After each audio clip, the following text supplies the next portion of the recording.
이시안의 읽은 척 책방. 안녕하세요. 성신여대 겸임교수이자 지식편의점 시안책방의 주인 이시안입니다. 오늘 여러분에게 소개해드릴 책은 바로 이 책, 초격차입니다. 이 책은요, 삼성전자 회장의 경영에 대한 이야기인데요. 권오현 회장은요, 2015년서부터 2017년까지 3년 연속 연봉 킹에 오른 인물이라고 합니다. 특히 2017년에는요, 성과급까지 해서 무려 244억 원의 연봉을 받았다는데요. 여러분, 손흥민 선수, 축구선수 손흥민 선수 같은 경우가 1년에 연봉이 96억 원 정도로 알려져 있거든요. 무려 거의 2.5배 정도 되죠. 부럽네요. 네.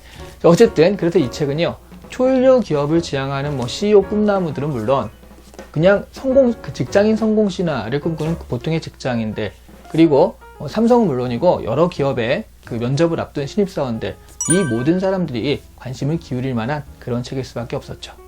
이 책의 가장 큰 장점은요, 쉽게 읽힌다는 점이고 내용이 실용적이라는 거죠. 권오현 회장이 엔지니어 출신이어서 그런지 굉장히 좀 실용적인 면이 강조가 되어 있는데요.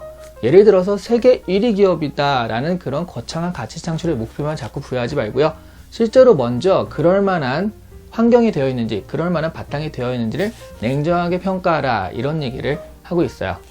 단점은 워낙 큰 기업의 경영 이야기다 보니까 사람보다는 시스템이 조금 더 먼저 앞선다 라는 점이죠. 사실 이렇게 큰 기업은 그 자체로 살아있는 생물과 마찬가지니까 일 개인이 어떤 특성과 인격을 부여할 수가 없긴 하죠. 이 책을 한마디로 정리하면요, 초격차를 내는 방법은 실용성의 바탕을 두고 미래이익 창출에 목적을 둔 잘 설계된 공정한 시스템 만들기다 라고 할 수 있습니다. 이 책은 총 4장으로 구성되어 있는데요. 그 첫 번째 장이 리더에 대한 이야기입니다. 리더가 되는 데에는 성장 환경이 중요하다고 하는데요. 꼭 가정 환경만이 아니라 멘토를 만나고 또 책을 통해서 배움을 얻는 등의 노력을 통해서 이 환경을 만들 수 있다고 해요. 그 과정에서 훈련해야 하는 것은 4가지라고 얘기를 하는데요. 통찰력, 결단력, 실행력, 지속력. 이 얘기는 꼭 뭐냐면, 좋은 리더는 미래를 설계하고 대비한 다음에 그것을 지속적으로 실행할 수 있는 사람이다 라는 그런 의미가 될 것 같아요. 그리고 리더로서 의사결정을 할 때는 냉정한 평가와 업의 본질에 대한 이해를 바탕으로 해야 한다라고 하는데요. 그러면서도 어떤 개방적인 자세를 지향하고 또 쫓기는 자세를 지양하는 등의 이런 노력을 하고 미래 가치에 중점을 둔 그런 의사결정을 해야 한다라고 또 조언을 하죠. 1장에서 개인인 리더에 대한 이야기를 했다면 2장에서는 그 개인이 만들어가는 조직에 대한 이야기를 해요. 리더라면 조직도에 들어갈 이름을 먼저 고민하지 말고요, 그 조직도 자체를 고민하라 라고 하는데, 이야기는 리더가 지향하는 어떤 목표에 따라서 시스템을 최적화하라, 이런 뜻으로 해석할 수 있을 것 같아요. 그리고 그렇게 한 다음에 각 부서의 이름을 정확히 하고 그 역할과 책임을 정확히 하는 것이 필요하다라는 얘기를 또 하고요. 서로 부서끼리 크로스 체크할 수 있는 시스템을 만들어서 의사결정이 독단적으로 흐르지 않도록 만드는 것도 중요하다고 합니다.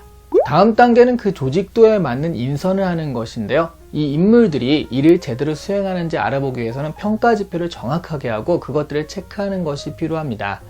사업이 어려움에 빠지는 경우들의 대부분은요, 조직도 안의 부서끼리 서로 소통이 안 돼서인데요. 이런 경우 권오현 회장 같은 경우에는 조직의 장들을 교차 배치를 했다고 해요. 서로의 입장을 이해하게 만들었다고 하죠.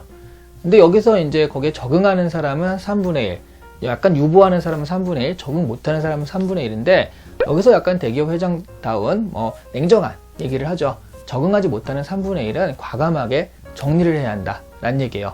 그래야지 다음 세대의 리더들을 또 키울 수 있다고 하니까요. 결정은 원칙을 세워 투명하게 하고요. 그래서 평가와 보상은 확실하게 하는 것이 필요한데, 주목할 것은 4P 보상 시스템이에요. Pay by Performance, Promotion by Potential인데, 그러니까 시황이 좋아가지고 그냥 그 성과가 잘 났다 라고 한다면 그건 돈으로만 보상을 하는 게 맞고요. 그리고 그냥 성과가 좀 나쁘다 하더라도 잠재력을 인정받은 인재다 라고 한다면 그건 승진으로 보상을 해줘야 된다 라는 얘기인데, 여기서 어떤 실용주의적인 면모를 볼 수가 있죠. 3장은 조직이 추구해야 할 전략에 관한 이야기입니다. 먼저 사업의 본질에 대한 정확한 이해가 필요하다라고 하는데요. 저는 그 이야기를 보면서 예전 백종원의 골목 식당에 나왔던 원테이블이라는 식당이 떠올랐어요. 그 사장님들은 맛은 없고 멋만 추구해서 시청자들한테 욕을 좀 먹었는데요. 원래 레스토랑의 본질은, 핵심은 음식의 맛에 있고 데코나 인테리어는 그 다음이다 라는 어떤 핵심 가치에 대한 이해가 부족했었던 경우였죠.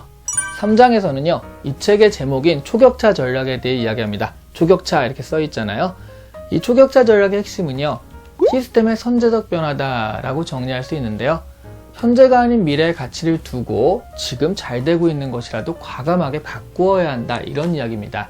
이때 불가능한 것은 아니지만 상당히 어려운 목표를 설정을 하게 되는데요. 처음에 구성원들의 저항은 있지만 결국에는 조직원들이 따라오게 된다 라고 해요. 근데 이때 일어나는 변화는요, 개선이 아니라 혁신의 정도에 다다른다는 거죠. 근데 또 여기서 이 혁신에 동참하지 못한 구성원들이 있다라고 한다면 과감하게 정리할 필요도 있다라는 조언도 있지 않는데요. 정말 시스템 중심의 대기업다운 전략이라고 할 수 있다는 거예요. 마지막 4장에서는 인재에 대해 언급을 합니다. 결국 이런 시스템도 수행하는 것은 사람이니까요. 하지만 지금까지 내용은 사람이 먼저라기보다는 시스템이 먼저라는 느낌이 좀 강했기 때문에 이 장이 정말 궁금하지 않을 수가 없었는데요. 의외로 인재에 대한 기준은 간단하더라고요. 호기심이 많은 사람이 인재다 라고 합니다. 그래서 공부만 잘하는 명문대생보다는 특별한 경험을 많이 한 지방대생이 훨씬 낫다라는 이야기도 해요. 그리고 PR 인재로서는 경청하지 않는 사람, 그죠? 남의 말 안 듣는 사람이 있거든요. 그리고 부정적이고 소극적인 사람, 뭐든지 그건 안 돼, 그건 해도 안 되는 거야, 이렇게 얘기하는 사람, 그리고 뒤에서 딴소리 하는 사람, 말하자면 뒷담화하는 사람들인 거죠. 이런 사람들을 피해야 할 사람들로 들고 있습니다. 이 인재에 대한 이야기를 쫙 정리를 해보면요, 지금처럼 변화가 급격한 시대에는 긍정적 사고로 빠른 변화에 순발력 있게 대처할 수 있는 사람이 필요하다, 이런 이야기고요. 그래서 그 변화하는 환경에 맞춰서 변신할 수 있는 자세와 능력, 가능성, 이런 것이 훨씬 더 중요한 인재의 조건이다 라는 이야기가 되는 거예요. 이 책 초격차에는요, 중간중간 세부적인 경영에 대한 조언들도 있고요. 그리고 권호연 회장이 삼성에서 근무하면서 겪었던 여러 가지 사건들과 거기에 대한 자신의 생각들, 이런 것들이 드러나 있어서 참 재밌기도 했습니다. 그런데 무엇보다 방금 말씀드린 이런 뼈대 줄거리들이 굉장히 심플하게 잘 정리된 형태로 있었기 때문에 읽기에도 쉽고 상당히 실용적인, 그리고 메시지도 명확한 책이었습니다. 오늘 이 시간에 읽은 척 책방은 바로 이 책 초격차였습니다. 여러분들이 다른 사람들과 격차를 내는 방법은 좋아요와 구독 눌러주시는 것이라는 것을 말씀드리며 오늘 마치도록 하겠습니다. 감사합니다.